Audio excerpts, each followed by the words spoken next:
I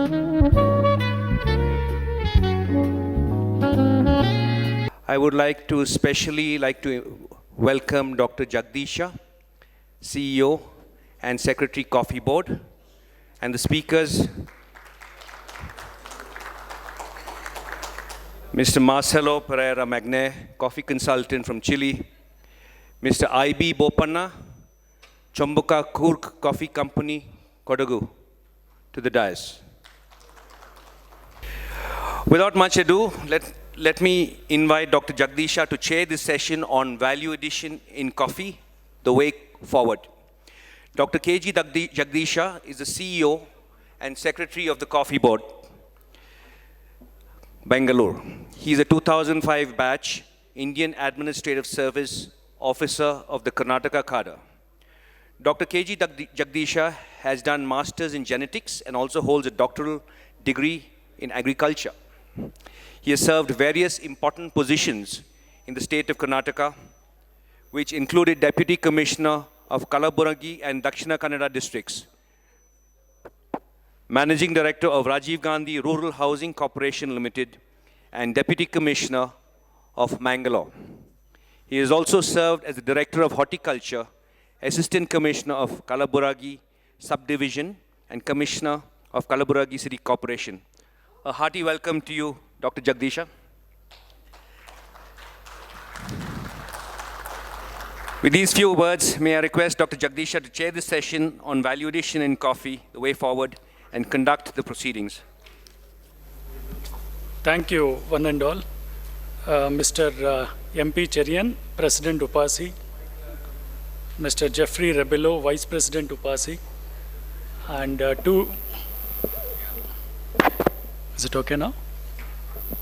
Yeah.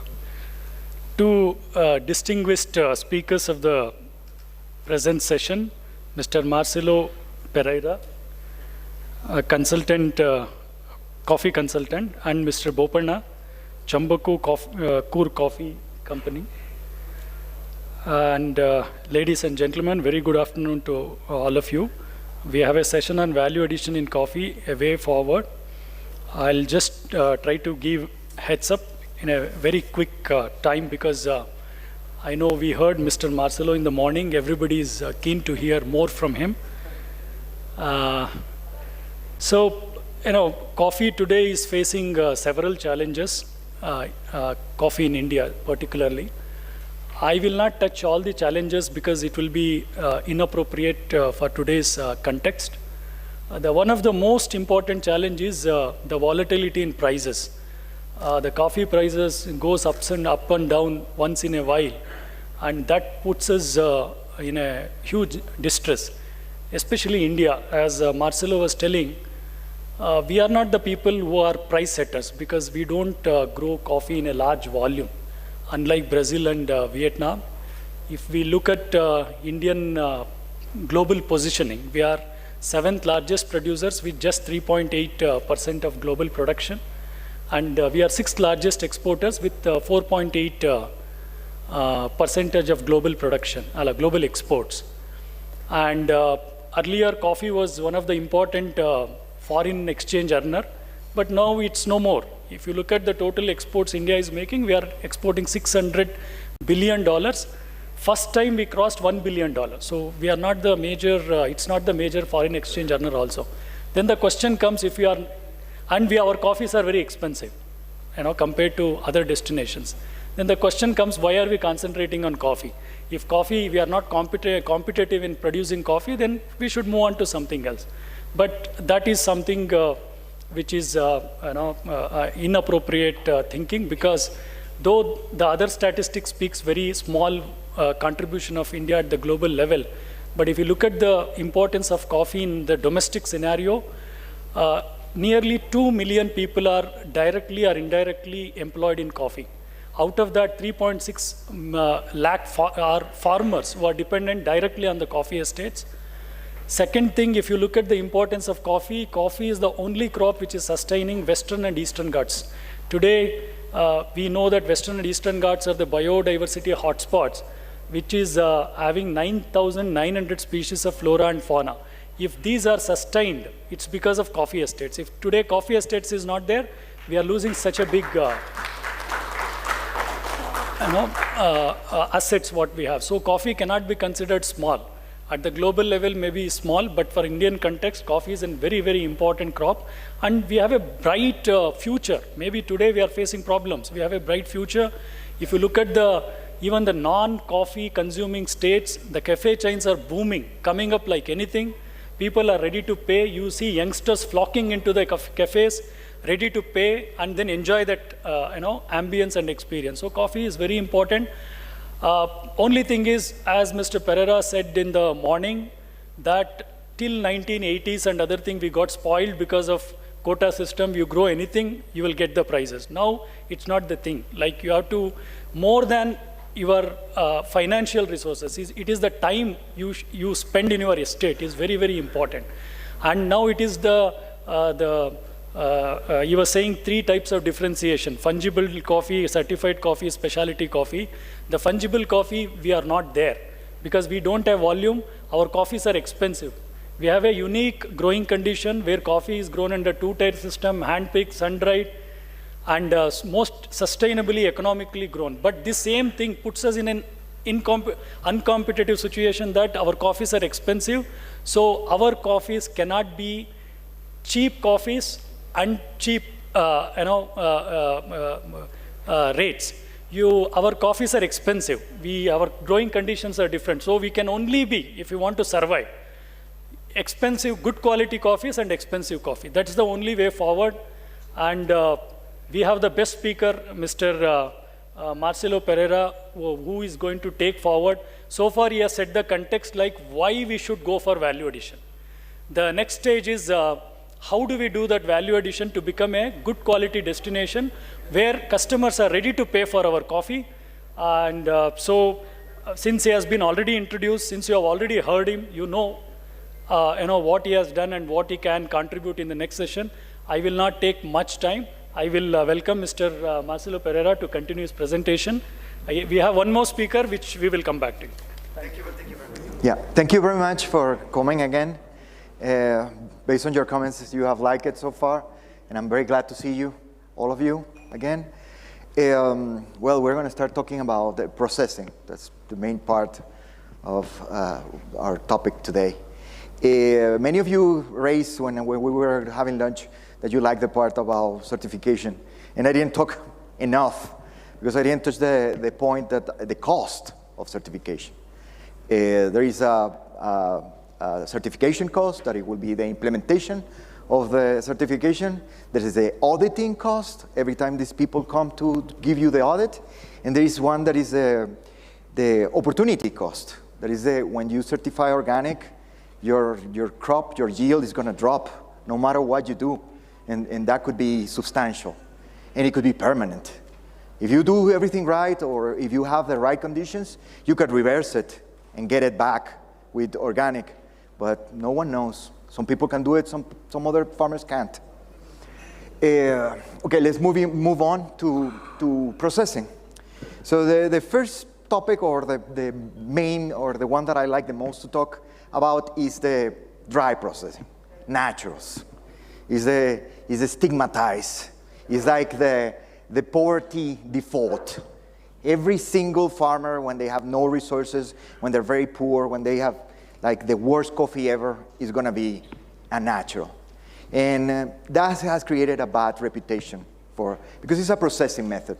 It's like having roasted chicken or fried chicken. It doesn't matter, the processing. What it matters is how you do it. The problem is that farmers or processors, they have never had the incentive to do it well.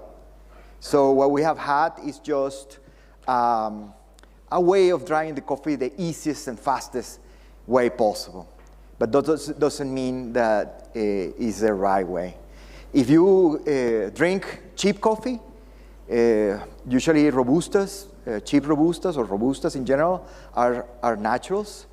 And most of the commodity coffee in the world, most of the Brazilian coffees are also naturals. Wash coffee only represents 20% of the production, and usually covers a specialty grade. The 20% has stayed steady for decades. It hasn't increased. And the reason is because the income from farmers hasn't increased also. So if I don't get, or farmers in general, they don't get incentives to keep producing wash coffee, it's not gonna increase. So that's why it has kept steady. And still, naturals are the rule. Only by taking in consideration Robustas, that take 40% of all the coffees in the market, it's a lot of natural coffee. So my work in Myanmar, this is a picture from Myanmar. If you can see, the coffee is very high quality, it's very well picked, it's very well dried, very well taken care of. And when you do everything right, you have the highest potential of quality that there is. I don't know if you have ever heard about geisha coffee. Geisha coffee is a coffee that grows in Panama, and that is considered one of the best in the world. It's a variety that it grows there. It was introduced several years ago, and they discovered there. They really discovered. It's a very long story. I don't want to get into that. But what I'm going with this is that the best coffees in the world are also naturals. So you can get the worst coffees and also the best coffees. So you have the potential to have both extremes, like the worst or the best. And the reason I introduced it in Myanmar is because it has several attributes. It has several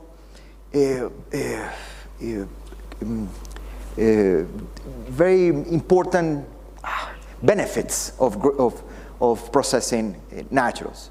The first one is that it doesn't need water. We were in a very dry region. They have also the monsoon season. So during when they collect coffee, it's very dried. It's very good for drying coffee, but it will be very bad for washing it, because water is strict, and these are poor communities that water is a very strategic type of commodity. They need to buy it. If they're going to use it for something else that is not showering or drinking, they would need to buy it. Usually what they do is that they have collectors, big wells, and during the monsoon, the well gets filled up, and the rest of the year they use it for household use.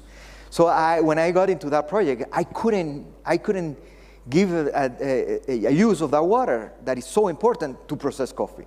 So my plan or my idea was to process all coffees as naturals. We got very high quality coffees. We like broke it in terms of quality. We got the best that there is, and the farmers started getting very successful. And that's when happened what I just told you, that they were victims of their own success, that the market is not able to absorb that amount of coffee. Usually the buyer of that type of coffee buys only 10 bags, 50 bags. And then when the farmers they started getting large volumes of that, then the prices started to drop. So there is in the world also, if you're going for quality, there's several discriminations that are weird and I have no explanation for. The first one is that there is a discrimination by origin.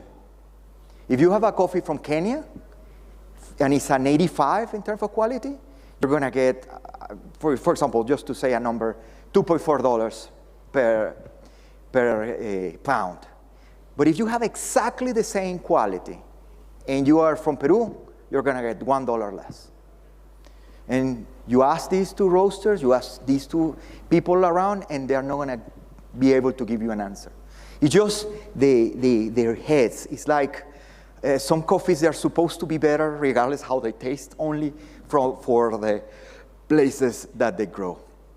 There is a guide that is the Specialty Coffee Transaction Guide, that if you can download it, I don't know if India is there. This is a guide that was created by several roasters and importers that they're giving their numbers. They're giving their numbers, so they give you volumes, they give you prices and origins, so everyone knows how much they're paying for the coffee in terms of quality. They were very open into doing that, and it's a impressively useful tool as a pricing finding tool. So if you want to know, if you have a coffee and you want to know how much that coffee is, you go to the transaction guide, you check India, 85 points, and it's going to give you what was the average price that all these fancy roasters around the world paid for that coffee. So it gives you an idea how much you should sell. This is really good, it's really important. I use it, personally I use it all the times, because besides that, the only other pricing finding tool is the commodity price. And the commodity price, I don't know if you know, but the commodity price doesn't represent farmers. It doesn't represent buyers. There's so many people in there only doing, what is the name of that? Yeah, trading and speculation, that they have inflated the number of transactions 16 times, 1/6 times the number of actual coffee transactions that there are. So when a buyer comes to you and they say, I want to pay you the commodity price, that price is not real for anyone. Not for them, not for you, not for anyone. But why do they offer you commodity price? They offer you commodity price because they hedge. You know about hedging. But the hedging process is mostly used by buyers than by producers. And of course, in a market where there are more producers or more offers than buyers, usually buyers, they have the leverage in terms of pricing.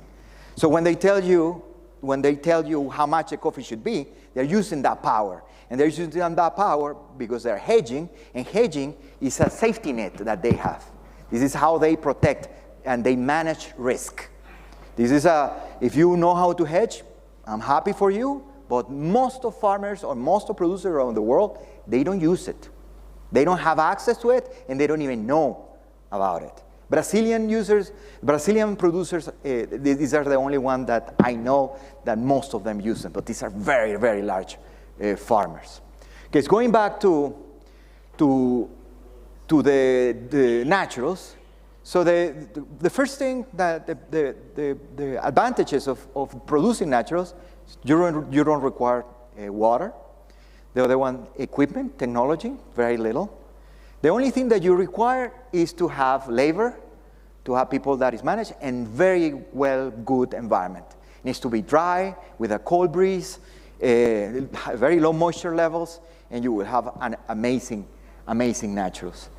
I always recommend it. It's not the preference of the market. Usually the market, even the people that buy specialty coffee, they're very reluctant to buy naturals because naturals are mostly bad. Only 1% or less than 1% of all naturals are good.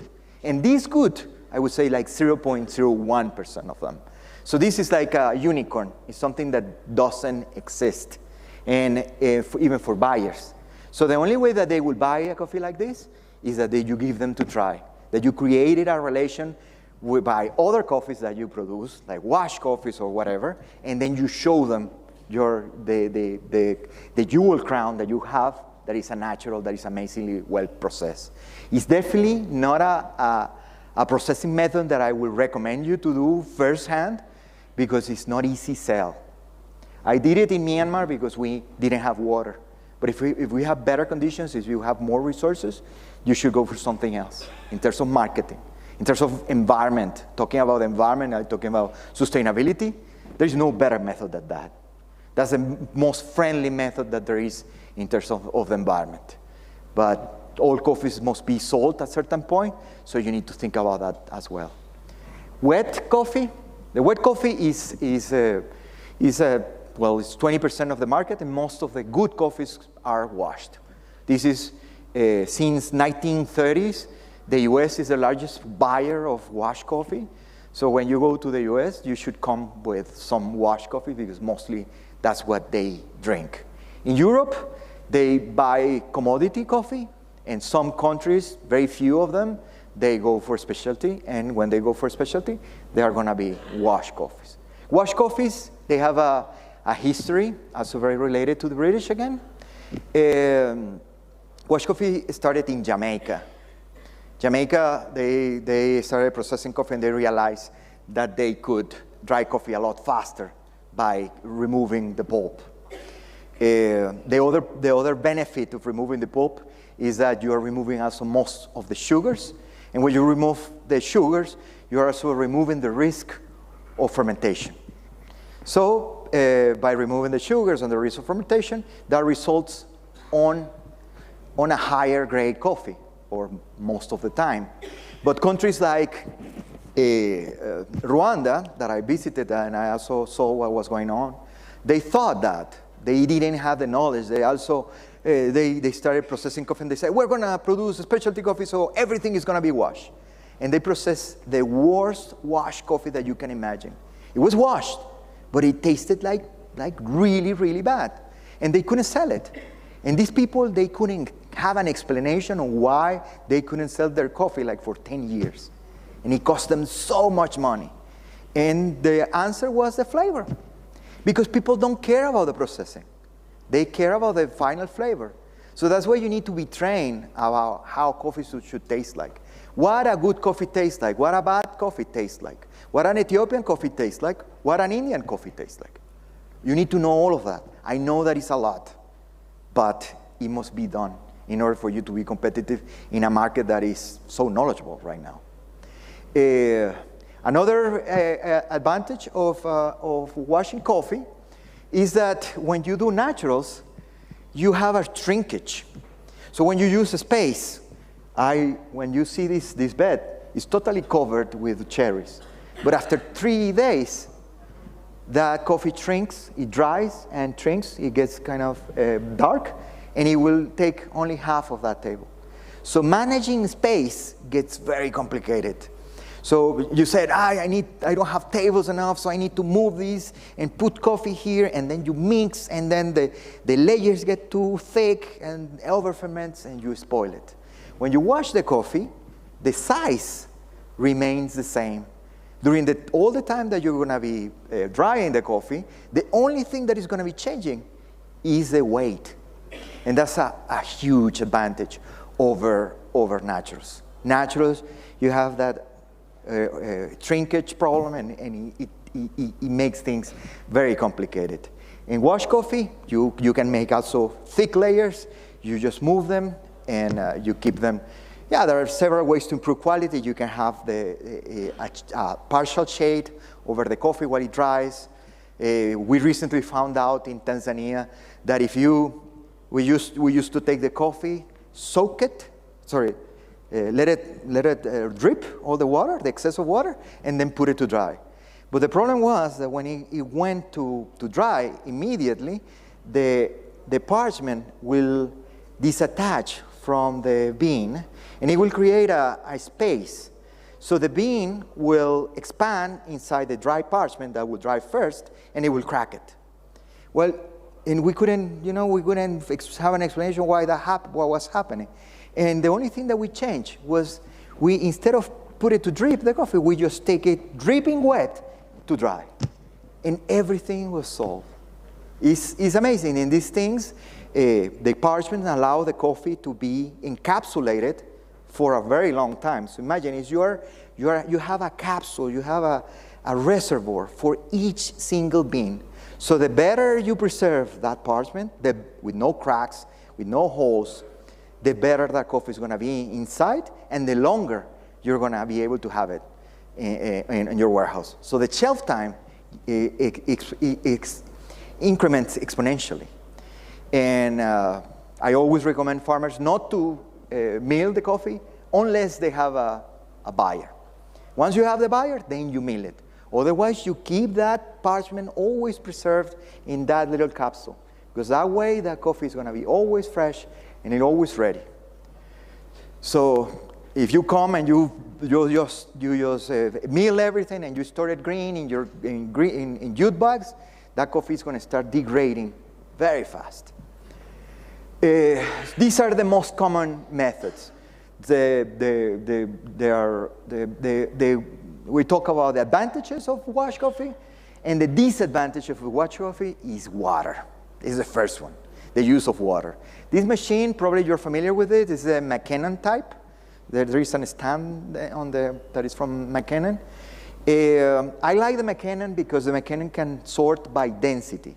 It comes and it has different buttons. It has 3 buttons. So you remove the floaters from top, right? That will be the less density ones. Then you have one button that it will be your second, that it is kind of halfway, and the heavy coffee that is at the bottom, that it will be your best coffee. Some people don't know that this machine has the capacity to do that, and they mix everything, and they're wasting the potential of quality that machine has to offer. My main concern with that type of machine is the water use. The McKinnon type is the one that uses the most water. The Colombians, they developed the Penagos machines through the UNC that are very safe. They save a lot of water, but they have other issues. The main issue is that it doesn't separate by density. That is something that one does. That is really good. And it doesn't separate by grades. And another thing that I don't like is that it has the muesli ledger. That you're going to see soon what the muesli ledger is. Is that it's washed, if you have heard it, is divided in 2. That is fully washed and fully washed. So you will say, what is the difference? It's just talking, it's just a way of speaking. No, there is a big difference. Fully washed is a coffee that the mucilage removal happens by fermentation. That's the fully wash. And the wash is where the mucilage removal happens by friction. There is a big difference between the two.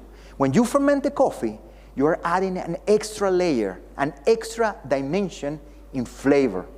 Sometimes you can modify the entire coffee profile only by fermenting the coffee. While when I use the muesli ledger, that allows me, it takes 24 to 72 hours to ferment coffee. So it takes time, you need space, you need a tank and many things to ferment the coffee. While if you have the muesli ledger, you just put the coffee on one side of the machine, and in the other side, the coffee is going to be completely clean with no mucilage and no problem, and you just put it to dry. But there is a big problem. The problem is the beating inside the machine. The machine goes really, the friction on top of the beans is very harsh, and what it ends happening is that the embryo, each bean is an alive bean.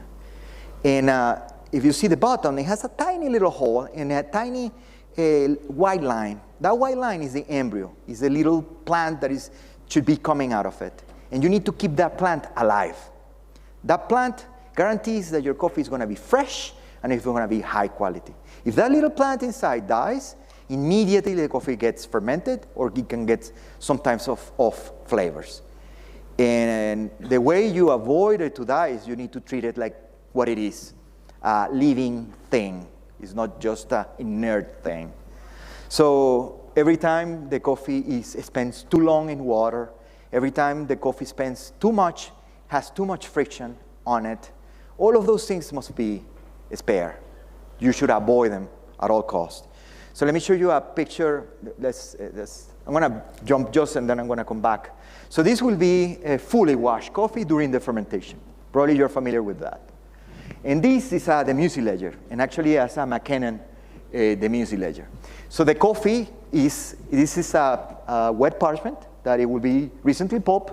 That coffee gets here, and all that slimy material that is on top, that is the mucilage, will be completely removed. And that will allow you to set it to dry immediately.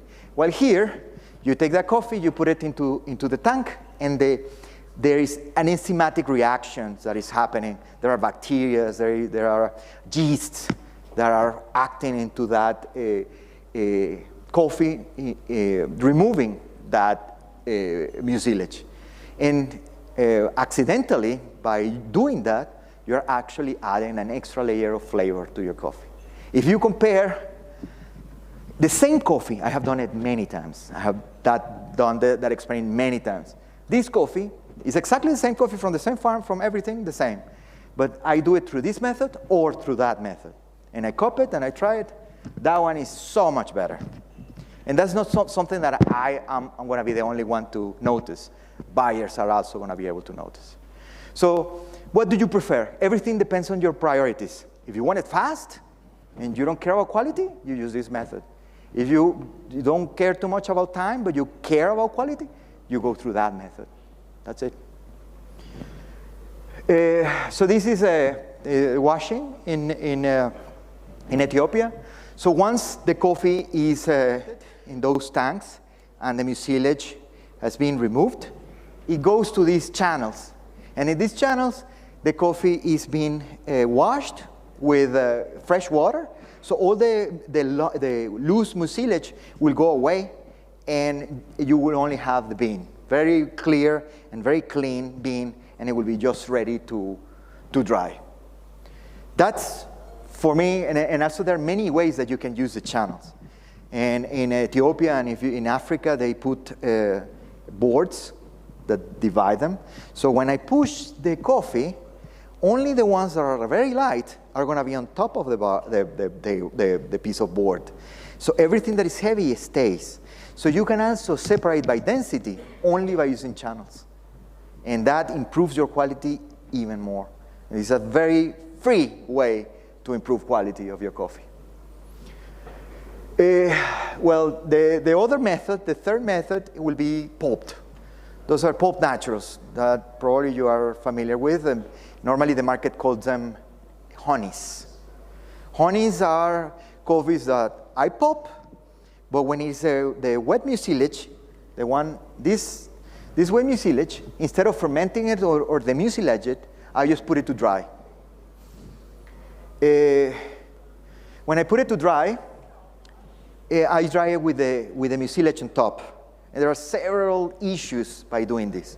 Yes, the quality could be better because you are leaving the mucilage and there's going to be some fermentation and a very slow drying and all of that. But also that surface is very sticky, so it's easy to get contaminated. It also dries very slowly and it is very sticky. So if I want to move it, I'm going to get all my hands full of sugars and everything. I have had naturals, the pulp coffees that I put on the table, and then I remove them, and they are in a board. They are solid, like a piece, like a block. And that doesn't work. I need to smash the block, and so it's tricky. It's not very easy to process. But if you know what you're doing, you can get from only one processing method, you can have 3 different results. That is what is called in the market, these are black honeys, red honeys, and yellow honeys. What is the difference? That's a very good question. Like, why? Why my pulp naturals or my honeys are black, and why my honeys are yellow? And it's very simple. This is clearly a very slow drying. The second one is just in between, and the third is just a fast drying. So what you do is the black honeys are going to be dried in very thick layers under the shade. And the white honeys are going to be dried in very thin layers under the sun. And the red cherries, the red honeys are just something in between. Those are the most common methods that there is. So now we're going to get into experimental stuff. Experimental stuff is, now I was at the SCA in Boston this year, and when I started in coffee more than 10 years ago, I used to visit the expo, and there were like 2 people doing new processing methods. And now, when I went there, everyone was doing it. There were at least 20 different kiosks with people offering weird processing methods. So this is a trend, and it's something that we need to acknowledge and also probably embrace and also try to replicate. So the first one is called mielado. This is a process where you take cherries and you put it in boxes that you put, usually they're on top of tables, but you need to have some space underneath, or even you can put it on a patio, but in thick layers. And what you do is you allow the coffee to ferment And after a while, all the enzymatic reaction and the fermentation will make the skin to rip, and all the juices will come out. When that happens, you just take the coffee and you put it to dry. So this is a coffee that has a very winey type of profile. When you cup it, when you drink it, it's not a coffee that is something that you will even consider coffee. It's just more like wine. I don't like it. I'm not a big fan, but I'm not the buyer. I'm not processing the coffee for my consumption. I'm processing the coffee for the market, for the public. And whatever I can sell, that's what I'm gonna do. So mielado is a good option, but you need to have very, very good environmental conditions. If you have too much moisture in the air, you're gonna have a lot of molds and a lot of fungus going on, and that's not gonna end up well. And the taste, instead of being winey, is just gonna be rotten. The other one is something that I'm very used to, and I'm doing now commonly doing, it is the anaerobic fermentation. What you see, the type of fermentation that happens in the tank, that is mostly aerobic. During the aerobic fermentation, only yeasts are participating in the aerobic fermentation. They're consuming all the sugars and removing the mucilage. But when you do anaerobic fermentation, you are removing oxygen, and you're pushing a yeast to do other type of processes in order to consume the sugars. And besides yeast, some bacteria will grow as well, and it will help with the removal of the mucilage. The result of this is completely different as the other type of fermentation. So this is also trying to diversify your offering. You can have regular fermentation, and you can have anaerobic fermentation. And the anaerobic fermentation usually gives you very floral notes. You taste coffee and it tastes floral. It has some issues that it removes also the acidity and the brightness, like the citric notes that the coffee could have, and that's a problem. But that one could be improved by doing the last of them all, that is influencing the flavor. All the anaerobics that I'm doing right now, I add citric acid into the mix, because I know that the citric acid is the first that is going to run out. So instead of allowing the bacteria and the yeast to go and consume all the citric acid, I put extra citric acid. So once it's finished the fermentation, there is still some citric acid left for taste. And usually the citric acid gives you bright notes, gives you lemon notes, orange notes, notes that are profile notes that are very valued by the market. The third is the flavor modulation. Well, sorry, I confused. The one that I just mentioned is not influencing flavor, it's flavor modulation. Let's talk about influencing flavor. The influencing flavor we are using, I also did it recently, and I know many people that have done it, and it's during the fermentation process. If you have banana peels, you just ferment the banana peels with the coffee. If you have orange peels, you just put the orange peels with the coffee and they ferment together. And in Tanzania, we just did it with a local fruit. That is that one over there. It's a fruit that is something that the local people, the indigenous people, drink as a medicine. It has a very punchy taste. It's something that if you try to, it's called mahaha. If you try to eat it, you're not going to be able to eat the whole thing because it's very powerful. But that power transfers to the fermentation, and you can transfer part of that flavor to the coffee. And that coffee was paid, I think this guy was able to sell that coffee a pound for $50 of that coffee. And it was just influenced the flavor with this strange fruit. And he's still doing it. This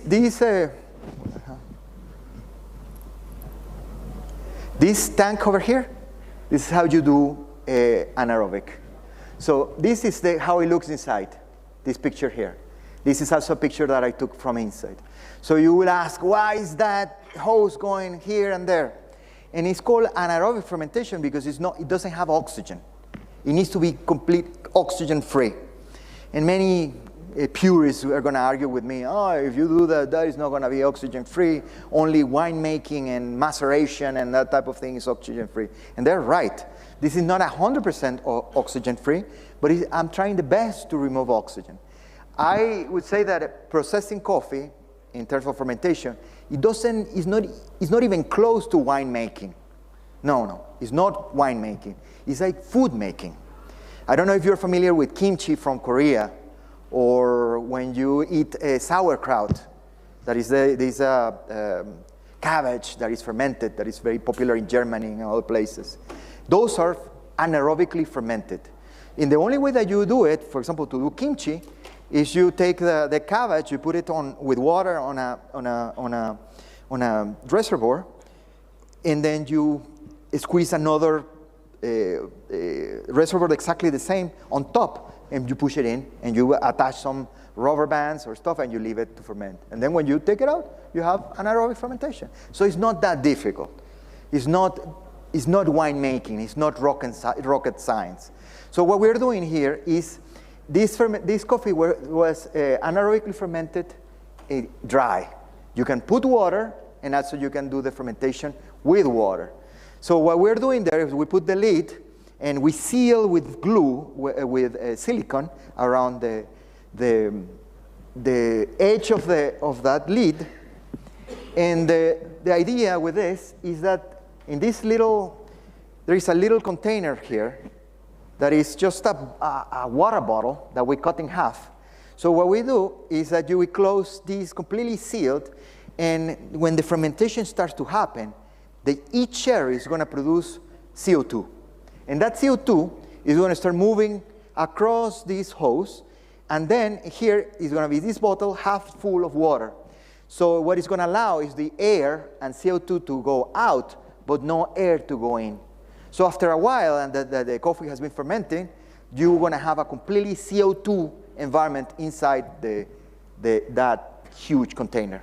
This container we can put almost 6 tons of cherry inside. So it could give you a very, very large lot. This process over here, the only thing that we did is we took all the cherries, and instead of washing today, we let them sit, and we wash tomorrow. What is the purpose of that? The purpose of that is like when you buy bananas in the supermarket. If you're like me, or if you're like a regular person, we don't buy bananas completely yellow. We always buy bananas, or even the people that sell the bananas, they say, do you want the bananas for today? And they say, and you say, no, I want it for 3 days. And the person is going to give you the bananas a little greenish, because there is some ripening that happens off the tree. And this is exactly what we're trying to do here. Once the coffee is picked, if you pick the cherries, and if you wash it away, you're losing some of the sugars. Some sugars are not well developed. We have estimated Brix levels. I don't know if you're familiar with Brix levels. Brix levels is usually you use a refractometer, and you can estimate the amount of sugars that there is on food or drinks like beer, like wine, many things.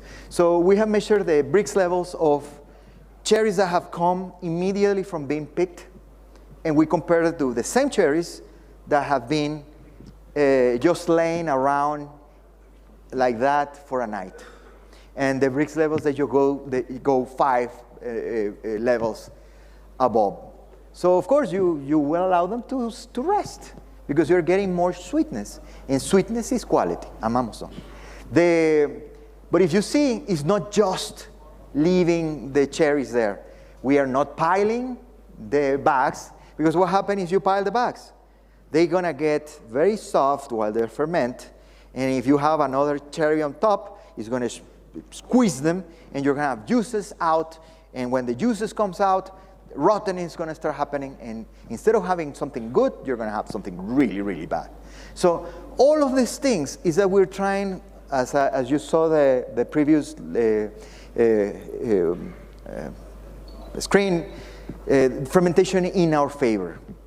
And this coffee that we did like that got a prize in a contest.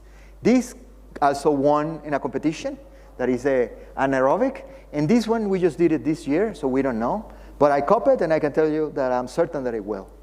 So there are many things that you can do with your coffee in order to make it better. And like I said before, once you have the quality, you just need to wait, because buyers are going to come. You will see. I have never had it's always who is first, right? The buyers don't come because you don't have the quality, and if you don't have the quality, the buyers are not going to come. So someone needs to break the ice.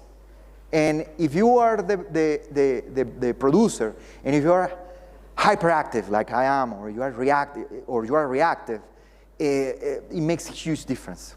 So you need to be proactive. Let me see what else.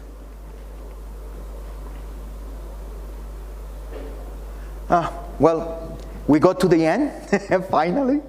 I hope you enjoy it. And now is the time that we can start making questions. If you want to discuss something, or if you have a processing method, or if you want to ask about quality. Question answer will be later. Okay. There's one more speaker. Okay. After that, we'll take question answer for both the speakers. Okay, perfect. Yeah, it's fine. Okay, so we leave that for later then. Thank you very much.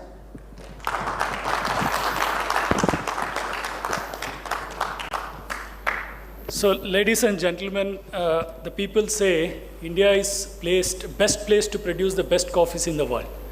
If you see the where we grow coffee in a very high elevations, and we grow coffee under shade. So we get the most dense beans. So our coffee should be best quality. And genetically, we have the best varieties. But we don't produce the best quality coffee because we lose it at two levels. 50% of our good quality is lost because of wrong agricultural practices. Another 50% is lost because of wrong processing of coffee after harvesting. Mr. Marcelo has said, how do we preserve that 50% quality by best processing or enhance the quality?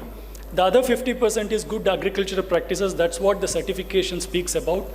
But the certification is expensive. It doesn't give more value to what people are selling. So Coffee Board is in the way of coming out with our own code, sustainability code, so that we produce our coffee with best quality, at the same time speak about what is good about our coffee.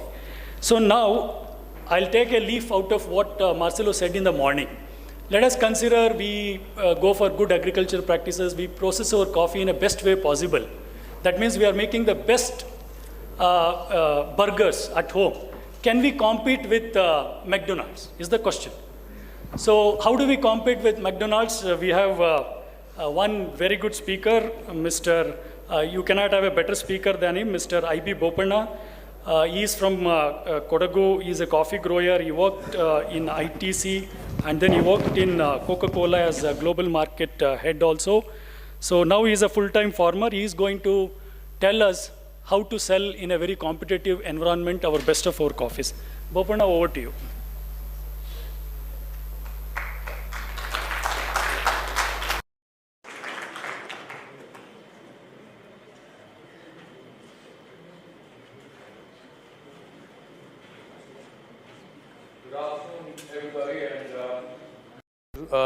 Sanjay, Jeffrey, and the Coffee Committee of UPASI for having me over at this August gathering. As I was listening to all the speakers this morning, I was very happy because in many ways, I think I will be sort of summarizing, when you see my slides, most of the points which have been made by earlier speakers. So it's not that I had an epiphany and I knew that what somebody's going to speak and therefore I created these slides. It's just that, as you will see, this is a very logical thought process and what is absolutely a must for us as coffee growers to do. So I'm going to be speaking, when I talk about coffee, I want to create a few sort of overall caveats here that I'm going to be talking about 100% green coffee. So nothing which I'm going to talk about is about instant coffee or, coffee chicory mix or whatever. So we are growers. What we grow and what we produce is 100% coffee. So that's what this, what I'm going to cover here. So I talk about brand India coffee. So I think some of the speakers earlier have already made a point about the need to have a country brand. Now, when we think of Switzerland as a country, what comes to, I think, all our minds is Swiss chocolates, Swiss watches. So they have already occupied that mental space in all of us as consumers. So that's essentially is what the concept of a country brand is all about. And a lot of what I'm going to talk about is what this country brand is all about. So I also say this is something which can empower, enable, and galvanize all of us as coffee growers. Because today, as Marcelo has said, and as some of our earlier speakers have said, we do need innovation, we do need focus on quality, we do need to do a bunch of things. But like a political party's manifesto, we need to have something which we can wrap our heads around, which can wrap our hands around, and that's a brand. That's the concept of a brand. And this country brand, India Coffee, can be something which we as growers can really be galvanized about. And I think we've been having a lot of discussions with the coffee board. We've had several, over the last few years, which have come back. With the coffee board, we've had some meetings on what should be the strategy for Indian coffee going forward, what should be the, the brand approach for Indian coffee. So all of these are very, very important and integral. So right at the beginning, let's see what are we talking about in terms of the marketplace out there. Global coffee is in a sweet spot with a lot of trends which are mirrored in India as well. Now, if you really look at it, the centerpiece of all of this is what is all of us know as the cafe culture, which is really driving the growth of coffee globally as well as in India. So there is a confluence of global trends and local trends which are making this happen. For example, accessible premiumization. So what do essentially consumers do when they go to a cafe? You're accessing at a fairly reasonable price a product which you enjoy with friends. It's a social glue. It's called a social glue coffee, and that's a treat which many of us give ourselves to go and have a good cup of coffee in a cafe. Then there is the whole sustainability and waste elimination aspect of it. So coffee plays very well into that. So because consumers are very aware these days, and when they're paying a high price for a premium product, they also want to know how is it produced, is it being ethically sourced, so on and so forth. Then you have the whole, the diet part of it, and that's also driving a lot of trends. And Marcelo talked a lot about adding additional flavors and how can you differentiate your product in terms of how it tastes. And here I'm not talking about the origins per se, but in terms of how the coffees are processed. So all of these, and it can go on and on about the authenticity of the coffee, about the health benefits, and so on and so forth. But these are very, very positive trends, and trends which work in our favor. And it's in our hands how we're going to take this and take full advantage of this as we move forward. I think several speakers during the day today have talked about the Indian market and how important it is to have a local consumer who's willing to pay a high price, who's willing to not pay a high price, I would say willing to reward us coffee growers for the efforts which we put in. So it's a two-way process, right? So today, if you look at it, we are fortunate, and I must dare tell you all that there are our competitors who are waiting in the wings to come into India and to take advantage of this huge consumer base which we have, of consumers who are willing to pay a price for a good cup of coffee. And we can't, I think the time is now.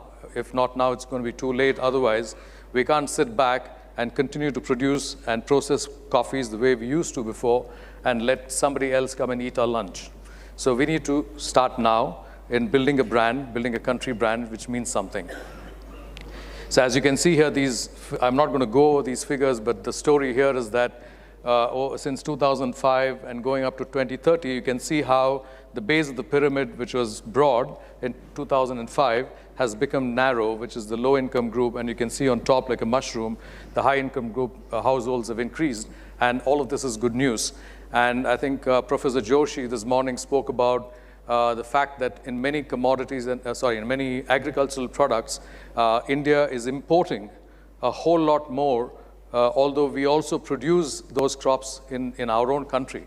And the simple reason for that is this chart, because our income levels are going up, and as income levels go up, the needs and wants of our consumers are on to grow, and I think we are very ideally poised to make changes to the way we sort of produce our coffee and to process our coffees to cater to this demand. The other big advantage which we have, and which many of you know, is the demographic dividend which India enjoys. So we have a very young population, and this young population is more and more educated as days go by, and as education levels increase, consumers will want new products, better products, and we need to step up and produce it for them. So now all of you have heard about first wave, second wave, third wave coffee, fourth wave coffee. So what is this? What is this wave which people talk about? So here you can see what the wave is like. The first wave is basically, essentially, I think Marcelo spoke about in the morning, packaged coffee in every household, the percolator in the US back in the 50s and 60s and so on. The second wave was really the specialty coffee, and there again, Marcelo covered it this morning. The third wave is the coffee shop as a sort of a place. That's the third wave. And now we are on the cusp of the fourth wave. And the fourth wave is nothing but premium coffees everywhere. So, and if you really look at some of the consumption data from globally, you'll see that the segment which is growing the fastest globally is this premium end of the market.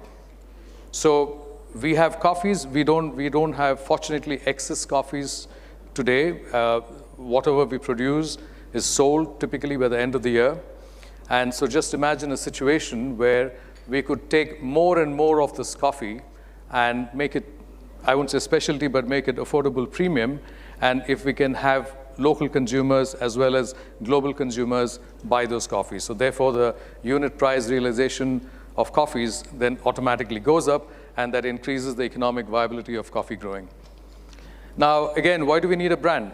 What is a brand? A brand is essentially what helps any product which is branded stand up and rise above the clutter. So you can see here, there are a whole bunch of coffee brands worldwide, and how do we sort of come out of it?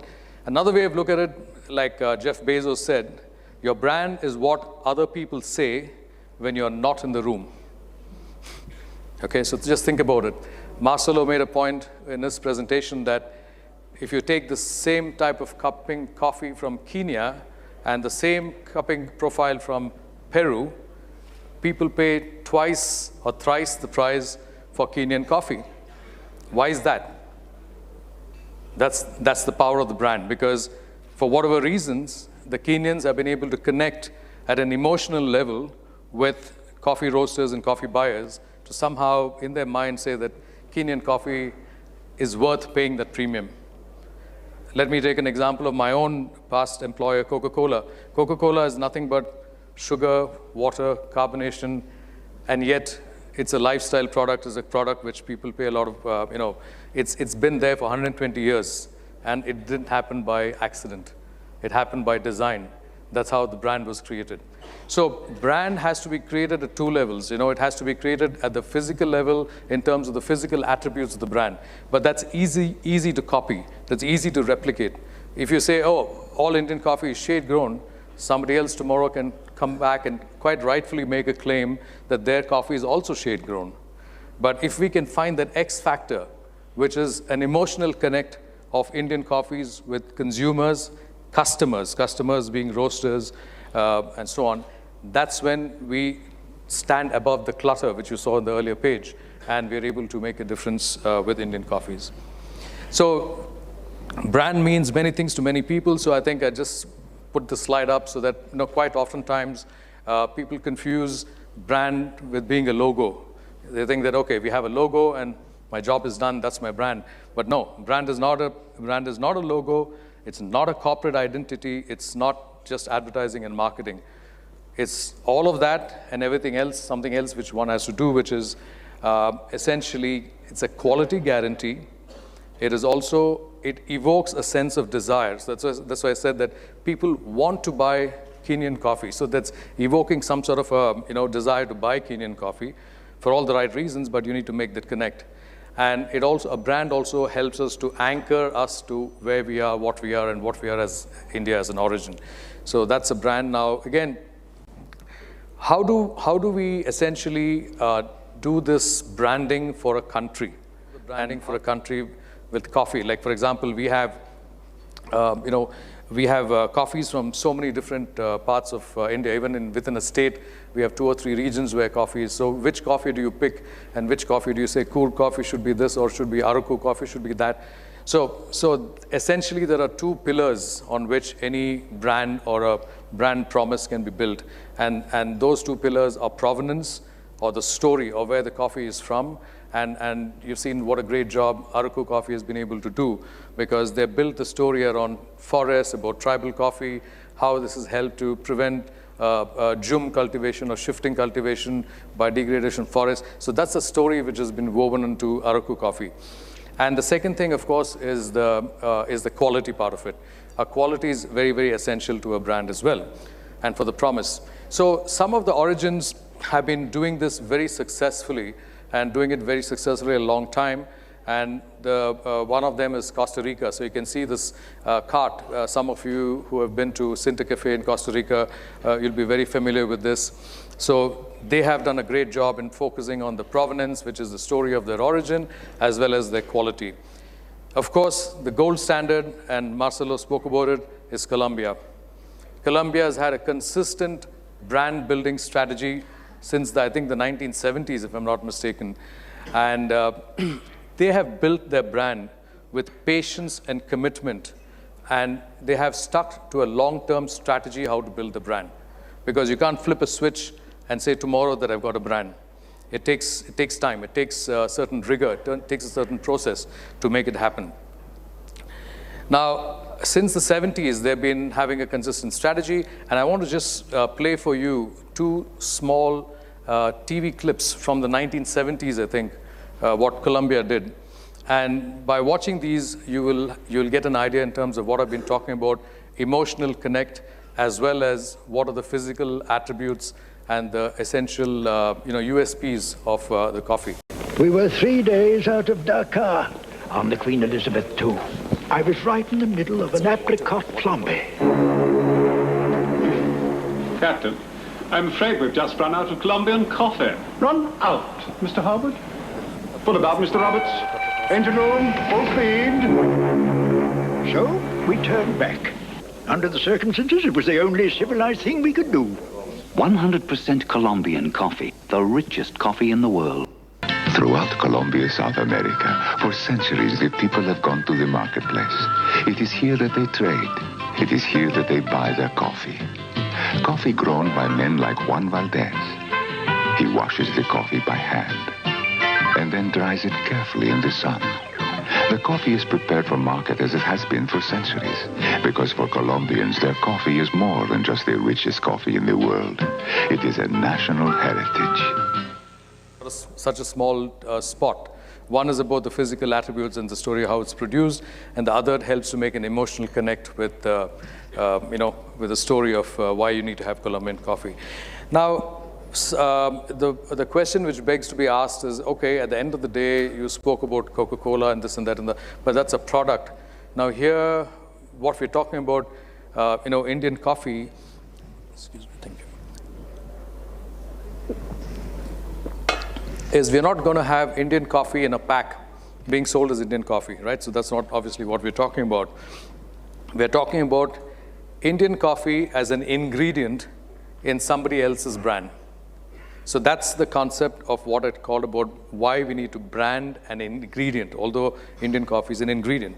The simple reason for that is when you, and I said before that I'm going to talk about only 100% coffee. I'm not talking about chicory blends or instant coffees. In a 100% coffee blend, whether it's roast and ground or whether it's whole bean, the only ingredient there in that is coffee, right? So that is what a brand's promises. Say if it's a Folgers coffee, or if it is Starbucks, or if it is Kota's coffee, or whichever brand you're talking about, the only thing which is there in that is coffee. So every time a brand uses your coffee, uses Indian coffee in that, you are talking about their promise to their consumers. So that's why the better our ingredient Indian coffee is in terms of quality and consistency, it gives the confidence to brands to use our coffee as an integral part of their blend. And if we can sort of succeed in doing that and say that, okay, so no matter which, supposing let's take a company in Sweden, if they got a range of 6 different types of coffee blends, if we can somehow say that Indian Arabica Natural provides this role in your blend, Indian Arabica washed coffee is this, Robusta Parchment is that, or a whole crop Robusta Cherry is this. So with 2 types of coffees and 4 types of processing, we can easily make ourselves part and parcel of at least 12 different SKUs or stock keeping units of a brand. So once we do that, no matter what happens, they will have to buy that type of Indian coffee to fix it. And that's how we build a brand, we build a demand, and we build a premium, because whatever the coffee price is high or low, they'll have to buy that because they've already made that as an integral part of the blend. So therefore, they really have to have a consistent and differentiated consumer experience, and that is why, since both of these we are talking about green coffee, so it is so important to brand our ingredient. Although it is an ingredient, we need to brand it. So how can we have a differentiated 100% coffees from India, and how can we compete with other origins? A simple way of looking at it is to say that today we have Indian coffee as a commodity, which is what most people, if you look at Hullers and most of the trade houses which are operating here in India, pretty much they buy a commodity. So the more we produce, the cheaper it is, the better for them. So we have heard many times they say that, oh, we can't buy Indian coffee because you're priced above Ugandan Robustas, for example. So they are selling at 250 over, you guys are asking for 400 over for a Robusta Cherry AB, so you're very expensive. So why is that? So that's because we've got bracketed as a commodity. So if we are cheap, they'll buy. If we're not cheap, then they push us even more, right? So then on the other side, you have the cafe brands, and then you have the specialty coffees and all of that, which is on the other end of the spectrum. And then in between, we can, and it is possible, to have a country brand which has got certain specifications which fall somewhere between commodity coffee and with the specialty coffee. Now, there's a sort of a saying in the coffee commodity, especially the trading world, that you can't put lipstick on a pig. And they say that you can't do nothing much about a Robusta coffee. But I beg to disagree with that. You can put lipstick on a pig. And, I think, again, I can go back to Marcelo's slides where he talked about, a natural coffee which can be really, really super in the cup. And I have done that. I can say that for sure, but not now, but 25 years back when I was with the Coca-Cola export business, we worked on with a few growers, like I think I can see Marvin here in the room, Marvin, Ashok Kurian, I think Tata Coffee also, we bought a lot of coffees those days, fully ripe Robusta Cherry. We got them to pick fully ripe Robusta Cherry, siphon it, take out the lights and floats and all that, and then dry it slowly, not rapid drying. This is 25 years back. And then I was able to get a premium in the Italian market for this coffee. Robusta, Cherry, natural. So therefore, like I said, you can put lipstick on the pig. So I think we should do more of these, whether it's our Arabica coffees or our Robusta coffees, find ways and means of experimenting, do all the stuff which Marcelo talked about. And in doing so, we can differentiate our product. We can create products with, coffees. And that's the unique aspect of India. If you look at it, I don't think there are many countries in the world where they grow coffees like from Kanyakumari all the way through Andhra and everything, and all the way up to the northeast. There are not many countries where you have such a wide variation and, in terms of geographical spread of coffee. So we should sort of work on that. Why should we not talk about that as one of the USPs of Indian coffee, that we have a menu of so many different origins and different types of coffee, and make ourselves more interesting for roasters. So the other advantage of having a brand is like they say, you can be invited for a party, but if you don't go to the party well dressed, you're not going to be taken seriously. So the other advantage which a brand does, a country brand does, is that we can build a whole visual identity system around our brand of India Coffee.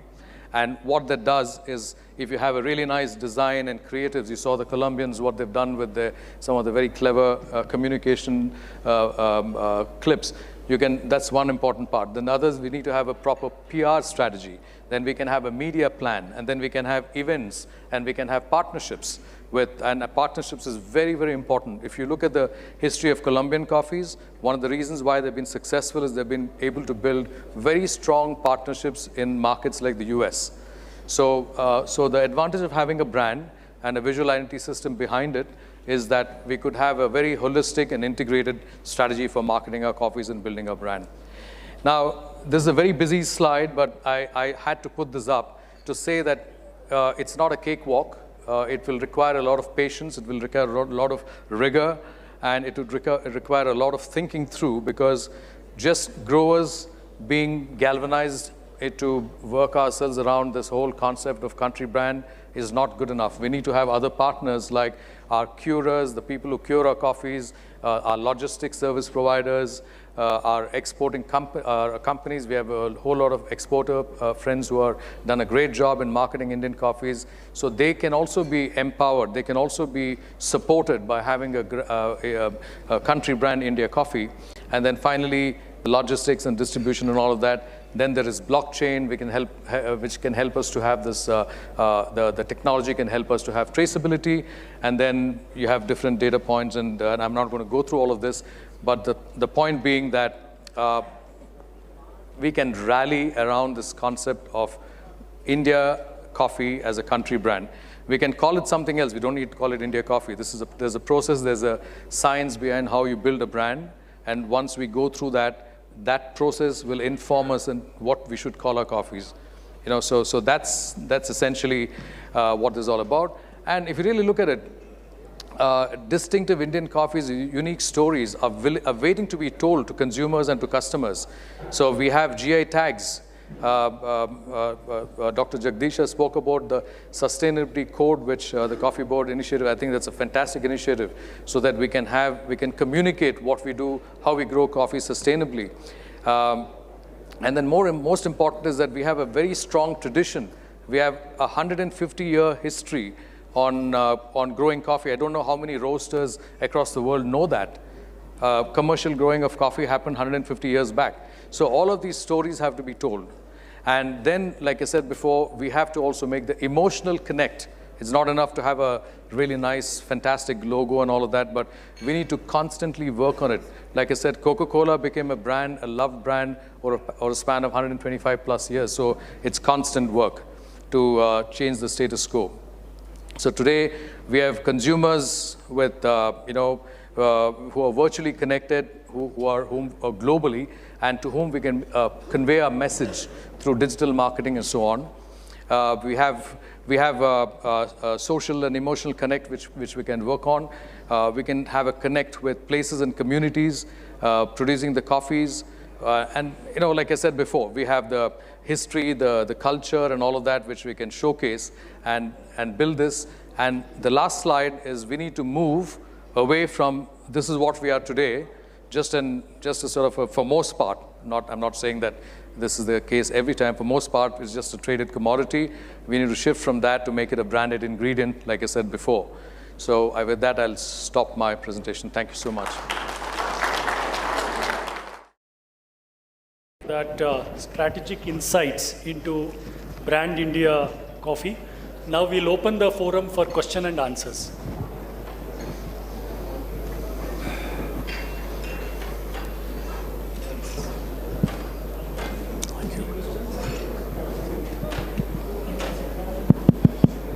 If there are no questions, there is a interesting session on tea. We can move on to that. Sir, in the morning, Mr. Marcelo said, and we always believe that coffee is the second largest credit commodity in the world. And I used to say it wherever I went. But when I heard that we are not even in the first 100, what's gone wrong? I could understand if we were the fourth or fifth, but he says we are over 100. So what went wrong with the statistics given to us? Thank you. Hello?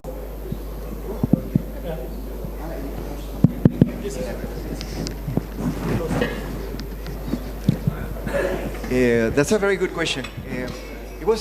Initially it was a book. I don't remember the name of that book. My wife always telling me about, and it was a quote in the book. The second largest commodity after oil is coffee, and everyone started repeating that like crazy. I have an email, or it's not even, it's a publication that the author of that book did publicly on internet, saying that he apologizes for making that wrong in the book. And even though he apologized and he said that was wrong, people still today keep saying it. Starbucks, the people, the head office and the Starbucks, after Congress, the guy repeated that, and I was like, oh my God, these people, that is one of the richest companies of coffee in the world, and he still doesn't have that clear. And I was very, very, very impressed about it. Sir, though we were making mistake, the only consolation is that we were not the only one who were making mistake. Bose Mandana Sahib is a very senior planter. He's he's a guide and philosopher for us. We value every suggestion comes from him. Any other questions? Marcelo, what is your experience on mechanical drying coffee? Good question. That's an excellent question. Mechanical drying is a two-edged sword. Usually is known to lower the quality in coffee. Producers use it in a very abusive way. They put the temperature too high and they end up roasting the coffee. So the coffee gets to the market pre-roasted. And of course, something chemically, what is happening, it crystallizes sugars. It created something that is called by the Colombians, that they have names for all type of defects, called waxy beans. Waxy beans are very shiny beans. They look beautiful. But if you roast them and you taste them, they taste like nothing. All the sugars, everything has been crystallized. And when I tell you crystallized, is that when you roast them and you pour water on them, all the flavor, everything is gonna go as powder to the bottom.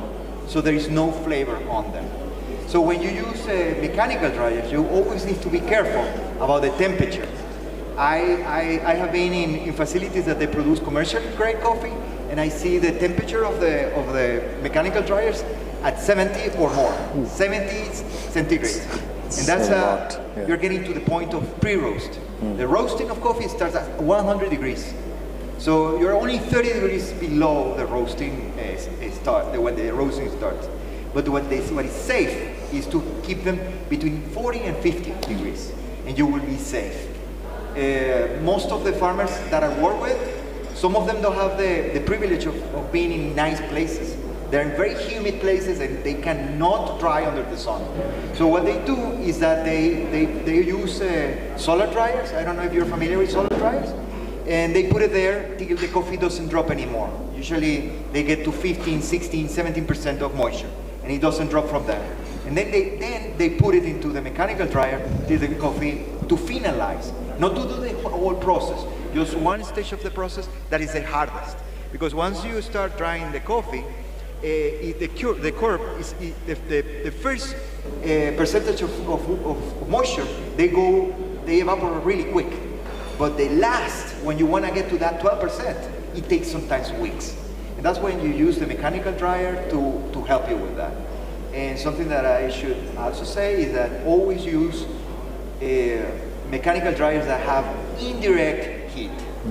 Because there are very cheap mechanical dryers that you put just a bunch of plugs there and they smoke the entire time. They say, no, this is Robusta. No one cares.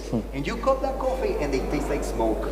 And if I'm tasting smoke, the consumer is going to taste smoke. So even if you're selling commodity, you need to protect. This is representing you. This is every time you sell that coffee. This is your presentation card. You cannot sell something that bad, even if you're selling a commodity grade. So that's my message. Mike there.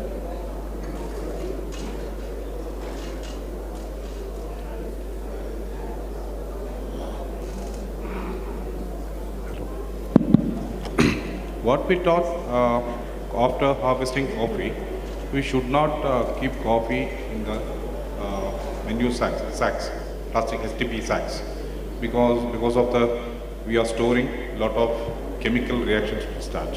So in your slide you are showing that in aerobic method, coffee sacks are put on the ground.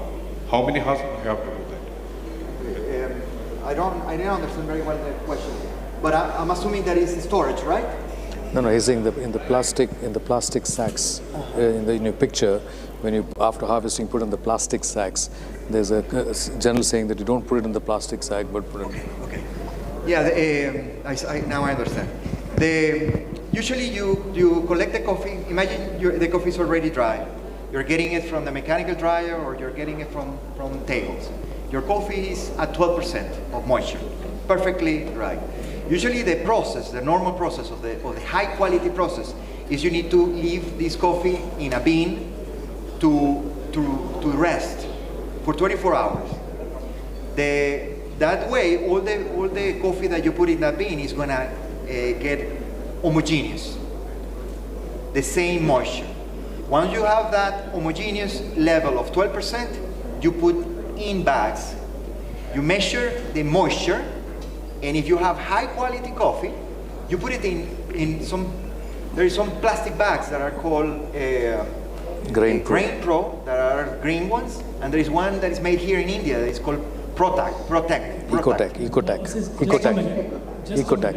You are referring to the fruit or after the fruit? In one of your slide, you have shown the coffee immediately after harvest. The fruits are put in a plastic bag and then it is sacked. So he is saying how many hours you can leave like that. Am I correct? Okay, perfect. Sorry that I answered the wrong question. This is something that I would only recommend if you have the right conditions. If you have high moisture, you cannot do it because it will get spoiled really, really quick. But usually 24 hours, it will be safe. The best is for you to do a test. You need to get a refractometer. There is a small device that you can buy on internet. You see through it.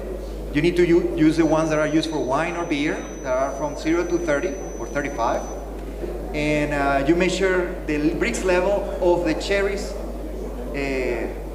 that are just coming from being picked. You measure, right? You take your notes, and then you leave them to rest 24 hours. And then after 24 hours, you measure again. And if you see some positive difference, like the sugar increase, the sweetness increase in terms of Brix, you should do it. If you have a fermentation that is not the one that we want, that it will be a bad fermentation, your Brix level will be the opposite way. It will go down instead of going up. Because bacteria, they consume sugars. So the only way that you can have higher levels of sugars is that your fermentation went the right way. So that would be my advice. So since we have one more session, so we are winding up this session, I wholeheartedly thank Marcelo Pereira for his interesting session both in the morning and afternoon. I think that's the way forward, that's the future of Indian coffees. We all should take seriously what we discussed today, and maybe the UPASI will get the contact details of Marcelo Pereira for further queries and further consultation with him by the interested growers. I thank you for coming here and giving it. I want to say something else. I know that for many of you, I've been talking a lot and probably I threw a lot of information, and some of you could be frustrated. They say, I'm not going to be able to do it, my coffee is not good enough, and this is too hard. And I don't want to frustrate you. I want to encourage you. I want to definitely inspire you. That has been my intention during the entire presentation. And something that I would suggest, like, because now you probably are in my last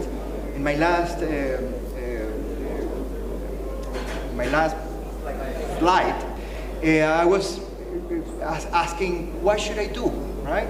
And I want to give you a suggestion of what you should do. And it goes back to when we were talking about know your coffee. The first thing that I would suggest you to do is to know your coffee. You don't know among you what type of quality do you have. So what I would suggest is that you can create a local competition, just a local competition, and everyone brings some samples, and you invite some people from overseas, like me, like you invited me, and you come with them. Even if all of you are below 80 and it's bad coffee, at least you know what is the starting point. You know that this is the beginning. Once you start being trained, once things start changing, you will see how that start going up. And every year if you do it, you will see how everything changes. And people around, it's not just you. Another buyers and many traders are going to be watching as well. So this is my first suggestion. The second suggestion will be you need to start getting more exposed to international markets. Know other people, know the market. Go to the SCA, go to the Milan. Start talking to buyers, to other producers. Have some first-hand interactions with them. As long as you are isolated, you are not doing well. And that would be my homework, the homework that I leave you. And it will be, I think, that the best in terms of the starting point for a very long journey. Thank you. And thank you, Mr. Marcelo Pereira. And we will be contacting from Coffee Board also as an institution how we can take your ideas to all the growers, especially small and marginal growers.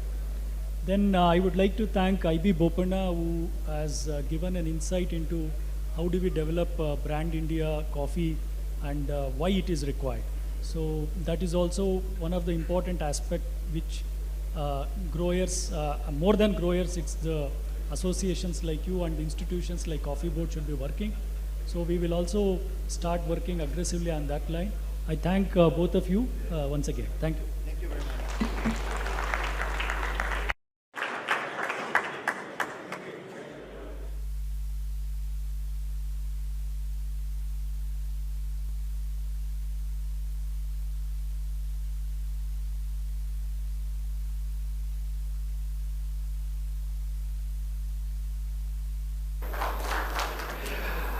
I'd like to just add a couple of things to what Dr. Jagadeesha had summed up.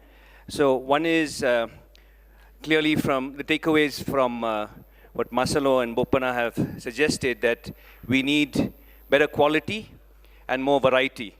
So UPASI is working with the Coffee Board to try and improve our quality, but this is going to take 2 or 3 years to get to the standards that we hope to achieve. So I think that is one of the virtues that we as planters have, patience. So UPASI will continue to work on these aspects, and I'm sure that Coffee Board will give us all the support that we need in branding and marketing both artisanal coffees as well as the green Indian coffee brand. Thank you, Dr. Jagadeesha.